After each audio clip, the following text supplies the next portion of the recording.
تو مجھے آپ بتائیے یہ پیر ہیں اس طرح کے لوگ یا ڈاکو ہیں؟ اور ایک بات میں آپ کو بتاؤں، ہر وہ پیر جو سنت و شریعت کے مطابق چلتا ہے وہ ہمارے سر کا تاج ہے۔ ہم پیروں کے مرید ہیں، یہ ہاتھ ہم نے قادری سلسلے میں دیا ہے، قادری پٹا بھی پہنا ہے، لیکن اسی کو پیر مانیں گے جو مصطفیٰ کریم علیہ الصلوۃ والسلام کی شریعت کا پابند ہوگا، جو حضور کی شریعت کا پابند نہیں، جو حضور کی شریعت کا پابند نہیں۔ حضرت میں آپ کو ایمانداری کی بات بتاؤں، میری تحقیق یہ ہے جو کسی کتاب میں نہیں ملے گی۔ کچھ تفردات بھی تو بندے کے ہونے چاہیے۔ میری تحقیق یہ ہے کہ کچھ پیر ایسے ہیں کہ ڈاکوؤں کے دل کے اندر رحم ہے، ان پیروں کے دل کے اندر رحم نہیں، اس لیے کہ ڈاکو جب بھی ڈاکہ مارے گا وہ غریب، کمزور، نادار، بیوہ اور بھیک مانگنے کے والے پر کبھی بھی ڈاکو ڈاکہ نہیں مارے گا۔ لیکن بعض پیروں کو میں نے دیکھا، اور میں بذات خود کہہ رہا ہوں، عینی شاہد ہوں۔ میرے گھر میں ایک عورت بیچاری نہایت غریب، وہ دودھ لاتی تھی، تو اس کو کسی نے بتا دیا کہ یہ بھی حساب کتاب دیکھتے ہیں، تو میرے پاس آئی۔ اس کے حالات میں جانتا تھا، نہایت غریب عورت، اس کی بیٹی بیمار تھی۔ میں نے حساب کی کتاب دیکھا اور اس کے بعد میں نے اس کو بتایا کہ اس میں جو ہے وہ جسمانی مرض ہے میرے حساب کے حساب سے، اور اس کو آپ جموں اچھے ڈاکٹر کو دکھائیں، بیٹی ٹھیک ہو جائے گی انشاءاللہ۔ اور یہی بات ہوئی، وہ ٹھیک بھی ہو گئی الحمدللہ۔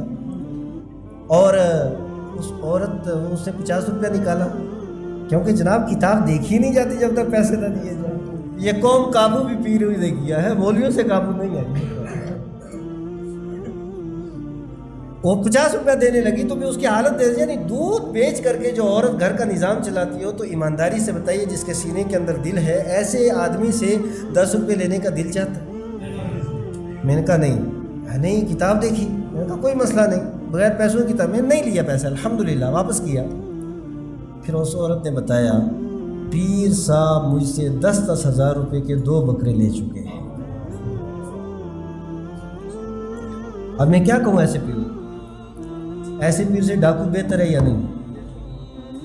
ڈاکو تو ڈاکہ ڈالے گا نا، وہ ڈالے گا بڑے آدمی پہ، کوئی بات نہیں، اس کے پاس اگر 10 کروڑ ہے، 1 کروڑ لے گیا، کوئی مسئلہ نہیں۔ لیکن اگر ایک عورت بیچاری جس کے گھر میں کھانے کے لیے کچھ نہیں، اس سے جو 20 ہزار لے لے، اس سے بڑا ڈاکو کوئی ہے؟ ایسے لوگوں سے خدا کا واسطہ ہمارے سنی کب تک ایسے لوگوں کے نیچے رہیں گے؟ اور پھر ماشاءاللہ ان کے چیلے بھی، ہاں جی حضرت بڑا پہنچا ہوا ہے، اللہ جانے ہی نہیں دعا لگے کہ نہیں، لیکن بدعا بڑی لگے۔ یار یہ بات سمجھ میں نہیں آئی مجھے۔ یہ بات مزاج شرع کے خلاف ہے۔ مزاج شرع کے زور سے، مزاج شرع کے، تو مزاج شرع کے خلاف کیا ہے؟